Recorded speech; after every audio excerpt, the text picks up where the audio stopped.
Фудбалерите на Брегалница интензивно се подготвуваат за предстојниот период, кога ќе одиграат 3 пријателски надпревари против Борец, Осогово и Пелистер. Главниот дел од подготовките ќе биде во Анталија, Турција од 2 февруари до 16. Да, во Анталија очекуваме 4 пријателски надпревари, значи 3 се веќе договорени и потврдени. Првиот е со Шахтер Донецк до 21 година.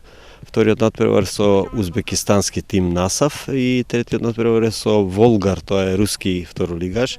Мислам дека надпреварите се квалитетни, дека противниците се квалитетни. Илиевски ги има на располагање двајцата нови фудбалери, Дарко Додев и Кристијан Ацковски, кои пристигнаа од прволигашки клубови. Па вака, сега дојдов од тимот на Силекс и сум одлично представен од играчите и од целиот стручен штаб. И сега за сега е супер. Брегалница е доста организиран клуб и затоа и дојдов тука со цел секако да стигнеме до таа прва лига. Двајцата новодојденци ќе бидат од големо значење за штипските сини, со оглед на тоа дека во вториот дел од сезоната секој бод ќе биде важен за загарантирано прво место во втората и пласман во првата лига.